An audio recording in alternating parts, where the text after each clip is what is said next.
Aujourd'hui, on va parler de mode, mais pas n'importe comment. On va plonger dans la philosophie de la mode avec le sociologue Georges Simmel. Pour lui, la mode, c'est bien plus que des vêtements. C'est en fait la solution à une question qu'on se pose tous. Comment on fait pour appartenir à un groupe tout en restant soi, unique? Et cette question, elle est vraiment au cœur de tout, non? Ce tiraillement permanent. D'un côté, on a ce besoin presque vital de s'intégrer, de faire partie du clan, et de l'autre, cette envie féroce de se démarquer, d'être différent. C'est exactement ce conflit que Georges Simmel a analysé il y a plus de 100 ans. Une tension qui, soyons honnêtes, nous anime tous les jours. Alors, pour piger le truc de la mode selon Simmel, il faut d'abord faire un petit détour par la psychologie humaine. Il nous dit qu'au fond, on est tous construits sur un paradoxe. On est constamment tiraillés entre deux forces contraires. Alors, quelles sont ces deux forces? Eh bien, d'un côté, on a ce que Simmel appelle le besoin de fusion. C'est ce désir de sécurité, de chaleur humaine, le sentiment d'appartenir à une communauté. C'est ce qui nous pousse tout naturellement à imiter les autres. Et puis, à l'opposé complet, il y a le besoin de détachement. C'est notre soif d'individualité, cette pulsion qui nous crie de nous différencier, de ne pas être juste une copie. Et il faut bien comprendre un truc. L'imitation, c'est super puissant. Pourquoi? Parce que, comme le dit Simmel, c'est confortable. C'est la sécurité. Quand on imite, on n'a pas à faire de choix difficiles, c'est le groupe qui décide. On se décharge de la responsabilité en quelque sorte. C'est un moyen d'agir vite, sans avoir à puiser dans notre propre créativité. C'est un réflexe social hyper ancré en nous. Ok, donc on a ce besoin de ressembler aux autres et en même temps de s'en distinguer. Ça a l'air complètement insoluble, là, non? Eh bien, c'est précisément là que, pour Simmel, la mode devient géniale. Il la voit comme le seul endroit, l'arène sociale parfaite, où ces deux désirs contraires peuvent non seulement coexister, mais carrément fusionner. Voilà sa définition en gros. La mode, c'est ce qui nous permet de faire partie d'un groupe tout en affirmant notre individualité. Et ce, dans un seul et même geste. Pensez-y, en adoptant une tendance, on envoie un signal d'appartenance. Je suis des vôtres. Mais en choisissant cette tendance-là, cette pièce précise, on se distingue de tous ceux qui ne l'ont pas adoptée. C'est un coup de maître social.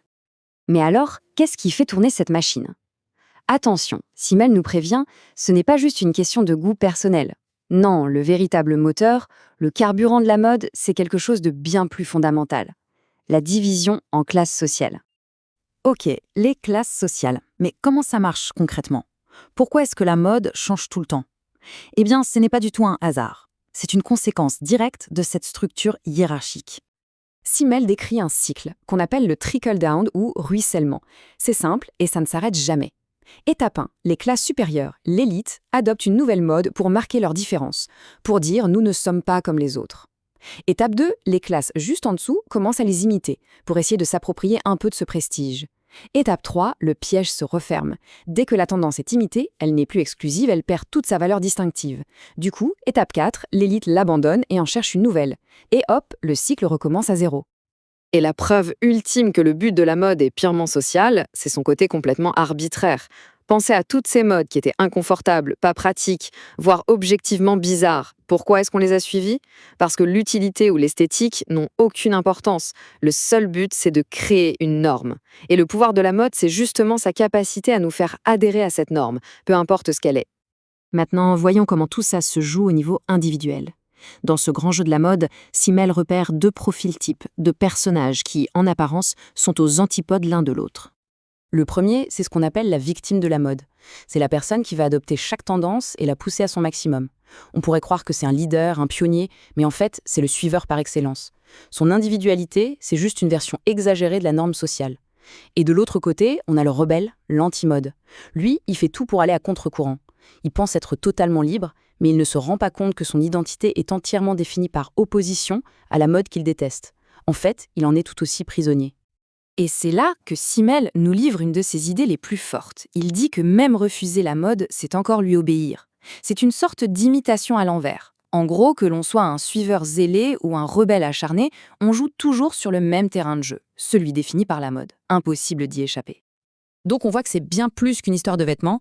En fait, la mode a des fonctions psychologiques bien plus profondes et parfois assez contre-intuitives. Première fonction surprenante, la mode comme un masque. Simmel explique qu'en adoptant le costume de notre époque, en se conformant à l'extérieur, on crée une sorte de bouclier. Ce conformisme apparent permet de protéger ce qu'on a de plus intime, notre vraie personnalité, du jugement des autres. C'est une manière de se cacher en pleine lumière. Et ça va même plus loin. C'est presque une stratégie pour être libre. L'idée, c'est qu'en se pliant aux règles superficielles de l'apparence, on paye sa taxe à la société. Et une fois que c'est fait, on a la paix. On peut alors préserver notre vraie liberté pour les choses qui comptent vraiment. Nos idées, nos convictions, notre monde intérieur. Et puis, il y a une dernière chose assez poétique. La mode, par définition, est éphémère. Elle est toujours sur le fil entre ce qui n'est plus et ce qui n'est pas encore. Et à cause de ça, elle nous donne une conscience très forte du moment présent. Suivre la mode, c'est ressentir l'intensité de l'instant, le frisson de la nouveauté qui est déjà en train de disparaître. Bon, alors si on devait résumer tout ça en quelques points clés, ça donnerait quoi? Primo, on est tous tiraillés entre le besoin de ressembler aux autres et celui d'être unique.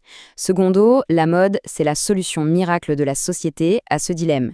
Tertio, ce qui l'a fait avancer, c'est le jeu de distinction entre les classes sociales. Quarto, qu'on l'adore ou qu'on la déteste, on est tous définis par elle. Et enfin, dernier point, la mode peut être un outil hyper malin pour protéger qui on est vraiment à l'intérieur. Et tout ça, ça nous amène à une question finale pour aujourd'hui.